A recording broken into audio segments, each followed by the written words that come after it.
ముఖ్యంగా పార్టీలో సైతం అంటే మామూలుగా సాధారణ ప్రజాజీవనంలో ఉన్న కుల వ్యవస్థ ఇవన్నీ పార్టీలో ఉన్నాయంటూ ఒక చర్చ తెరపైకి వచ్చింది. అంటే కావాలని మీరు బ్రాహ్మణ్ కాబట్టే ఇట్లాంటివి తీసుకొచ్చారా, లేకపోతే మిమ్మల్ని విభేదించిన వాళ్ళు ఎన్కౌంటర్లో పోయారని, లేకపోతే బయటకు రాలేకపోయారని, భిన్నాభిప్రాయాలు ఉన్న వాళ్ళు ఇంకా అక్కడే ఉన్నారని ఇట్లాంటి చర్చలకు తావిస్తుంది, లేకపోతే పదవి కోసం ఇట్లా చేశారనే వాళ్ళకి ఏం చెప్తారు? అరే మా పార్టీ ఎందుకంటే ఇవాళ నేను బయటకు వచ్చిన తర్వాత ఇవన్నీ ఆరోపణలు వస్తున్నాయండి. ఆరోపణలు లేదా విమర్శలు, ఎందుకంటే సమాజంలో ఉన్నటువంటి వీటన్నిటినీ దృష్టిలో పెట్టుకొని ఆరోపణలు చేస్తూ పబ్లిక్ మైండ్ను డైవర్ట్ చేయడానికి లేదా ఒక రకమైనటువంటి వాతావరణాన్ని క్రియేట్ చేయడానికి వాళ్ళంతా చేస్తున్నారు. కానీ పార్టీలో ఒక విప్లవ పార్టీలో ఎక్కడ ఉంటుందండి? మీకు తెలియదా? మీరు తెలంగాణ నుంచి వచ్చారు. ఫస్ట్ మా పార్టీ పేరు ఏంటి? CPI ML. ఎంఎల్ అంటే ఏంది? ఎంఎల్ అంటే మా కొండపల్లి సీతారామయ్య గారు చెప్పారు మాదిగోళ్ళు. ఎల్ అంటే ఏంది? లేనోళ్ళు. మాదిగోళ్ళ దగ్గర లేనోళ్ళ దగ్గర ఉండేదే మన పార్టీ అని చెప్పి మేము ప్రాథమికంగా నేర్చుకున్న పాఠం అండి. అలాంటి పరిస్థితుల్లో నేను బ్రాహ్మణుడని, ఫడ్నవీస్ గారు బ్రాహ్మడని, ఇక్కడ ఎస్పీ గారు బ్రాహ్మడని, ఇంకా నాతో కలిసిన వాళ్ళంతా బ్రాహ్మణులని, ఎందుకంటే ఈ జస్ట్ ఈ కులతత్వాన్ని అంటగట్టడం ద్వారా ఏమవుతుందంటే అదొక సమాజంలో అది ఉంది కాబట్టి అటువంటి వాళ్ళని డైవర్ట్ చేయడానికి ఉపయోగపడుతుందండి. కాబట్టి నేను ఎన్నడూ మా పార్టీలో కులం లేదు, ఎవరికీ లేదు, ఎవరు అనరు. ఇవాళ బయట నన్ను వ్యతిరేకించే వాళ్ళు కూడా చెప్పారు కులతత్వం అనేది. ఇక పార్టీలో పోటీ అంటారా? నాకంటే ఇవాళ మా సిఎంసి చీఫ్ చాలా బెటర్ కామ్రేడు. ఆయన చాలా బెటర్గా విశ్లేషణ చేస్తాడు, ఆయన చాలా బెటర్గా రాయగలుగుతాడు. కాబట్టి మా దాంట్లో పోటీ అనేటువంటిది అస్సలు లేదండి, ఉండదు. ఎవరి క్షేమత, ఎవరి కెపాసిటీస్ ఏంటి అనేటువంటి దాన్ని ఆధారపడి, ఎవరి ఎలిజిబిలిటీస్ ఏంటి, ఎవరి కంట్రిబ్యూషన్ ఏంటి అనేటువంటి ఆధారపడి పార్టీ క్యాడర్లు ఎంచుకుంటారండి.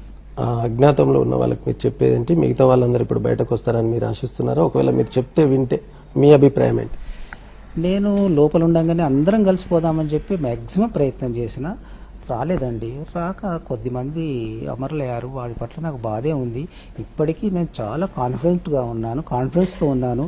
రాజిరెడ్డి గారు వస్తారు, దామోదర్ వస్తారు, తర్వాత తిరుపతి దేవ్జీ గారు వస్తారు. వీళ్ళందరూ రావాలని ఆశిస్తున్నా, వస్తారనే విశ్వాసంతో కూడా ఉన్నానండి నేను. వాళ్ళంతా రావాలి. They are well excellent persons. Naxalbari నుంచి మొదలైంది, ఆ తర్వాత పీపుల్స్ ఫర్, తర్వాత మావోయిస్టుగా ఆవిర్భవించిన అంటే రూపాంతరం చెందిన పార్టీలో ఎన్ని త్యాగాలు జరిగి ఉంటాయి? అంటే అప్పటి విధానాలు పార్టీలో వచ్చిన మార్పులకు అనుగుణంగా మారకపోవడమే ఇదే జరిగిందంట. అసలు మార్పులు అంటే ఏంటి? మీరేమన్నా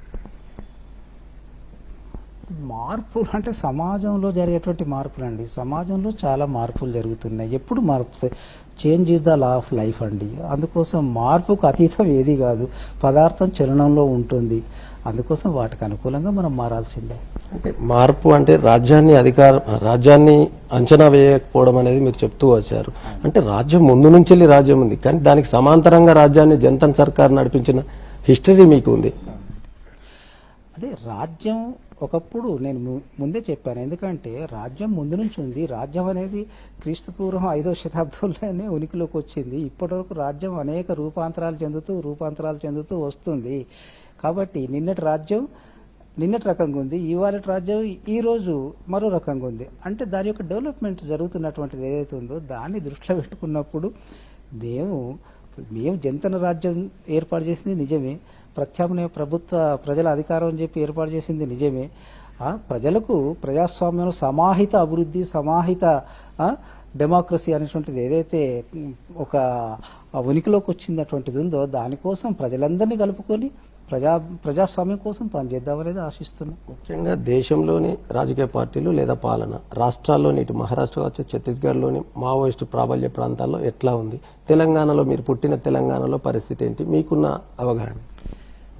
40 ఏళ్ల కిందనే నేను తెలంగాణ వదిలిపెట్టిన కాబట్టి నేనేం చెప్పలేనండి. ఎందుకంటే తెలంగాణలో ఇప్పుడు ఎట్లుందో మీరు చెప్పాలి, తర్వాత ఇంకా మిగతా ప్రాంతాల్లో ఎట్లుందో మీరే చెప్పాలి. నేనున్నది దండకారణ్యంలో అడవి ప్రాంతానికి పరిమితమైన కాబట్టి మీరు ఆదివాసుల గురించి ఎన్నైనా అడగండి, నాకు తెలిసిన మేరకు చెప్తాను. ఆదివాసీలో మార్పు వచ్చిందని అనుకోవచ్చా? ఇంకా మార్పు కావాల్సి ఉంటే సోను దాదా ఎలా ముందుకెళ్తారు? ఆదివాసీలలో మార్పు వచ్చింది, ఇంకా మార్పు రావాలి. ఆ మార్పు దిశలోనే వేణుగోపాల్ ఉంటాడండి.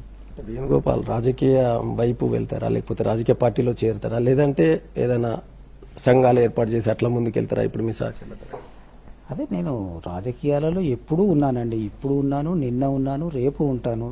అయితే రేపు ఏ రకంగా చేయాలనేది